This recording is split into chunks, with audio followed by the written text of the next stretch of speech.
안녕하세요. 부계여고 학생 여러분, 학부모님 여러분. 제가 오늘 부계여고 학부모님들과 학생들을 위해서 영상을 하나 준비해 봤는데요. 오늘 제가 설명드릴 영상 내용은요, 2022학년 2학기 중간고사 분석 부계여고 편입니다. 목차 잠깐 살펴보시면 수치로 보는 부계여고 1학년 2학기 중간고사라고 해서요. 이번 중간고사 부계여고 1등급 커트라인이 어떻게 되었고, 그리고 지금 저희 학원 재원생들 같은 경우에 평균 점수가 어떻게 되고, 그리고 이 상태에서는 부계여고 기말고사 어떻게 대비해야 되는지까지 살펴볼 거고요. 1등급 학생들은 어떻게 공부했을까 해서 조금 자랑이 되어 보니 이제 부계여고 학생들 같은 경우에는 이번 학기에 저희 재원생들 같은 경우 중간고사 성적이 굉장히 잘 나왔습니다. 그래서 10명 재원생 중에 3명이 1등급 그리고 5명이 10등 안에 들어가 있고요. 일단 살펴보시겠지만 부계여고 같은 경우에는 지금 1등급이 총 6명 이렇게 되는데 그 중에 절반이 지금 저희 학원 재원생이다. 그래서 저희 학원 학생들 1등급 맞은 학생들 어떻게 공부했는지 같이 살펴볼 거고요. 2학기 중간고사는 시험이 어떻게 나왔는가 해서 부계여고 시험이 어땠길래 이렇게 커트라인이 낮은가, 학생들이 왜 이렇게 어려워했는가 이걸 같이 살펴볼 거고요. 마지막으로 이제 2학기 기말고사는 어떻게 대비될 것인가 이거 살펴볼 예정입니다. 보시면요, 제가 이렇게 부계여고 학생들이 성적을 올리는 방법이라고 해서 부제목을 한번 정해봤습니다. 그래서 저희 학원 이제 재원생들 중에서 부계여고 학생들이 어떻게 성적을 올렸는가, 그래서 얼만큼 공부를 했는가, 이 PPT 보시다 보면 이 정도 해야 하는구나, 이렇게 해야 하는구나 알 수 있게 될 거라고 예상합니다. 자, 보시면요, 수치로 보는 부계여고 1학년 2학기 중간고사인데요. 자, 1등급 커트라인 굉장히 충격적입니다. 81.6점입니다. 국어 과목에서 1등급 커트라인이 80점대 초반이다. 그리고 일반고에서 그렇다라고 하는 건 국어 시험 문제 정말 어렵게 나왔다는 겁니다. 그래서 이제 부계여고 같은 경우에는 1등급 커트라인이 81.6점이다 보니까요. 학생들 전반적인 평균 점수는 더 낮다라고 보시면 됩니다. 1등급 인원입니다. 부계여고 같은 경우는 타 학교들보다 다른 학교 대비 전체 인원수가 적다 보니까 1등급 인원도 평균과 비교했을 때 적은 인원수입니다. 그래서 6명이라고 하면요. 보통 다른 학교들은 9명 정도까지가 1등급인데 그거보다 3명 정도 적은 수라고 보시면 되고요. 그러다 보니까 내신 관리하기 더 힘든 학교다 이렇게 보시면 됩니다. 자, 이번엔 저희 학원 재원생 평균 점수인데요. 76.81점입니다. 1등급 커트라인 81.6점과 대비했을 때요. 5점 안팎으로 점수가 차이가 나고 있어요. 그래서 저희 학원 재원생들 정말 이번에 시험 잘 봐줬다라고 볼 수 있습니다. 10명이라고 하는 학생들이 지금 현재 수강 중인데요. 그 중에서 5명이 10등 안에 들었고요. 그 중에서 3명이 1등급 이렇게 들어갔습니다. 즉 6등 안에 들어갔다는 얘기죠. 10등 안에 든 친구들 같은 경우에는 지금 7등, 9등 해서요. 이 6명 바로 뒤따라 잡고 있습니다. 그래서 기말고사 때 그 학생들 같은 경우에는 1등급 안에 들어갈 수 있도록 더욱더 열심히 공부할 예정입니다. 학교 평균 점수는 40점대 중후반 정도 예상하고 있습니다. 자, 평균이 낮다 보니까 50점대 학생들도 4등급 이렇게 나오게 되는 시험이었는데요. 등급이 3등급, 4등급 나쁘지 않네, 점수에 비해서 잘 받았네 하고 손 놓고 있으시면요. 기말고사 때 큰 타격 받을 수 있습니다. 부계여고 같은 경우에는 이제 기존에 시험 나오는 것들이 중간고사가 이렇게 어려웠으면 기말고사는 상대적으로 쉽게 나올 수 있습니다. 그럼 쉽게 나오는 시험일 때야말로 점수를 잘 유지하고 등급을 잘 유지해줘야지 2학기 성적 예쁘게 마무리될 수 있거든요. 그래서 성적이 잘 안 나왔던 친구들, 등급이 잘 안 나왔던 친구들 같은 경우에는 이제 국어시험, 기말고사 만반에 대비하셔야 됩니다. 그리고 또한 국어시험 같은 경우 1학년 2학기가 끝이 아니죠. 그래서 2학년 때 마찬가지 이런 난이도의 시험이 나왔다라고 하면 만반에 대비해서 그때는 80점대 이상 맞아줘야지 됩니다. 자, 보시면 1등급 학생들 어떻게 공부했을까 설명할 텐데요.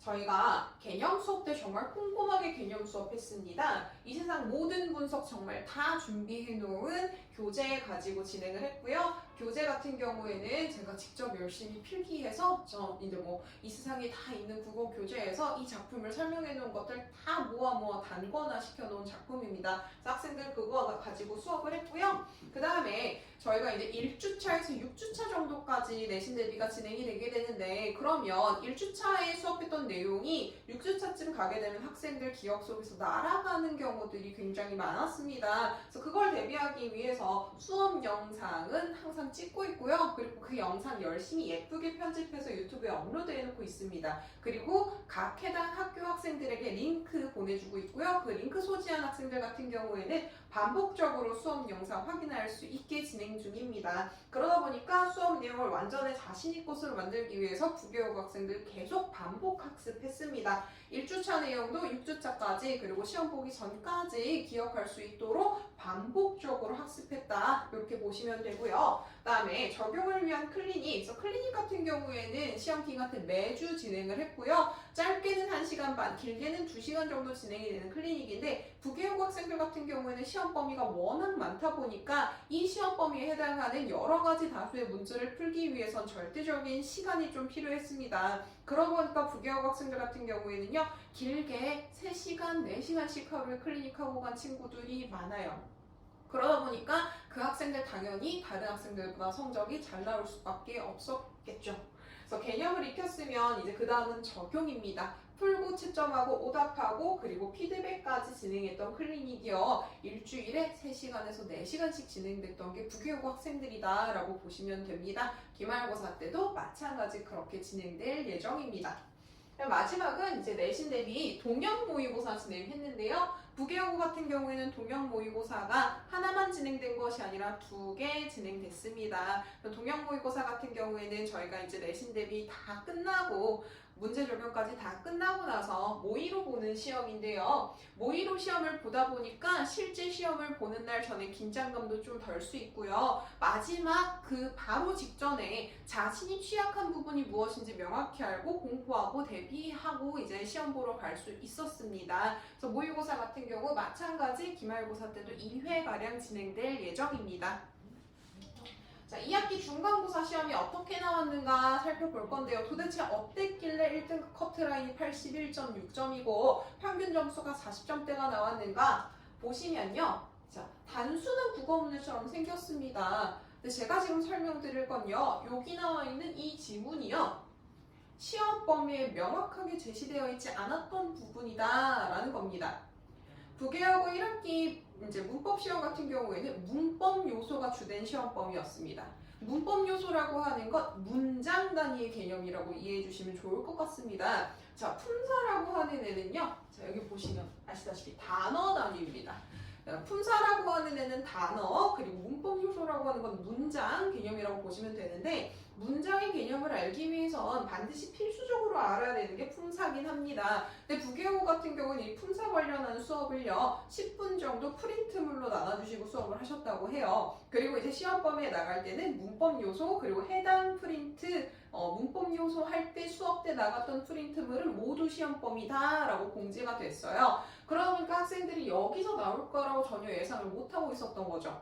근데 중요한 건 품사라고 하는 건 문법 요소를 위해서는 반드시 알아야 되는 개념이라는 겁니다. 그래서 이 부분 같은 경우에 학생들이 예상치 못한 데서 문제가 나와서 사실 가나 나를 자세히 보고 분석하면 시간을 좀 들이면 풀 수 있는 문제인데 상대적으로 시험 범위도 많았고 시간도 적고 예상치 못했던 문제가 나오니까 학생들이 당황해서 오답이 굉장히 높았던 문제들입니다. 근데 저희 학원 학생들 같은 경우에는 2문제 모두 맞은 친구들도 있고요. 그리고 한 문제 정도는 반드시 맞춰줬는데요. 그 학생들 같은 경우에는 어떻게 해서 맞출 수 있었느냐라고 보시면 지금 이제 저희가 6명 중에 3명이라고 하는 학생이 재원생이라고 말씀드렸잖아요. 부계여고 재원생들 같은 경우에 그 10등 안에 드는 5명 중에 4명이요. 4명의 학생들이 이제 중학교 3학년 끝나고요. 저희 이제 그 예비고1 과정부터 국어학원을 다녔던 학생들입니다. 저희가 예비고1 과정 같은 경우에는 개념어 그리고 문법 해가지고 처음부터 끝까지 다 다뤘거든요. 그래서 어쩔 수 없이 문법 요소를 이해하기 위해서는 품사라고 하는 개념을 학생들이 알고 넘어갈 수밖에 없었습니다. 그래서 그 학생들 같은 경우에 상대적으로 수월하게 문제를 풀고 넘어갈 수 있었겠죠. 그래서 그래서 사실 부계고 같은 경우에는 시험 범위가 굉장히 많고 모의고사 형식으로 문제가 계속해서 출제가 되고 있기 때문에 지속적으로 공부하고요. 시험 범위에 해당하지 않지만 그 시험 범위에 들어가는 개념을 이해하기 위한 전 단계 그리고 그 후 단계의 개념들 반드시 알아놓는 게 좋습니다. 그래서 지속적으로 국어 공부라고 하는 걸 해야지만 부계어고에선 이렇게 시험이 나왔을 때 점수 상승할 수 있다라고 보시면 될 것 같습니다. 자, 기말고사는 어떻게 대비할까요? 그래서 지금 중간고사 대비한 방향성이요, 부계어고 학생들에게는 잘 맞는다고 생각합니다. 그러다 보니까요, 이제 저희 학원에 들어온 지 얼마 안 되는 친구인데도 성적이 많이 향상돼서 이번에 본인 학교 국어 선생님한테 굉장히 칭찬을 받았다고 하더라고요. 국어 성적이 어떻게 이렇게 많이 올랐냐고 칭찬을 받았다고 하더라고요. 그래서 전체적인 방향성은 중간고사 대비랑 같이 가려고 합니다. 그리고 이제 혹시라도 중간고사 때 빈틈이 있었을까 하는 부분들 같은 경우에는요, 미리 학생들에게 이제 공부해야 될 분량들 같은 경우는 영상 통해서 조금 더 보강할 예정입니다. 그래서 아무래도 문법 같은 경우가 부계어고 이번에 또 시험 범위에 들어가게 되는데요. 방금과 같은 품사 문제가 나오게 되면 학생들이 당황할 수 있으니까요. 지금 시험 범위에 해당되는 문법 문제에 필요한 기본적인 개념들은요. 영상 통해서 학생들이 예습할 수 있게 하고요. 시험 범위에서 누락되는 부분 없도록 더 치밀하게 대비할 예정입니다. 꼼꼼한 개념 수업 반복 영상 그리고 클리닉 그리고 동영 모의고사 마찬가지 기말고사 때 계속해서 진행됩니다. 자, 이건 제가 정리해본 부계어고 성적 향상 키워드입니다. 지속성이라고 정해봤는데요. 국어 공부를 내신 대비 때만 딱 시험 범위 해당하는 공간만 딱 공부해서는 성적을 지속적으로 향상시키기 어려울 것 같습니다. 그래서 이번에 시험이 끝나고 나서 겨울방학이라고 하는 시간이 또 2학년 올라가기 전에 크게 있거든요. 그래서 그 시간 동안 부계어고 학생들 같은 경우에는 내신을 대비한다라고 하는 마음으로 국어라고 하는 것에 대한 전반적인 것, 그리고 추천드린다라고 하면 제일 중요한 것은 문법일 거라고 생각합니다. 그래서 전반적인 문법 개념을 한 번 정도 다 돌리고 가는 거 그거 추천드립니다. 그래서 지속적으로 공부해야 부계어고 학생들은 성적 향상시킬 수 있다. 이렇게 정리해 볼 수 있을 것 같습니다. 그래서 귀한 시간 내주셔서 영상 시청해주셔서 정말 감사드리고요. 2학기 기말고사까지 잘 마무리해서요. 저희 학원에서 1등급 학생들 많이 나올 수 있도록 노력하도록 하겠습니다. 감사합니다.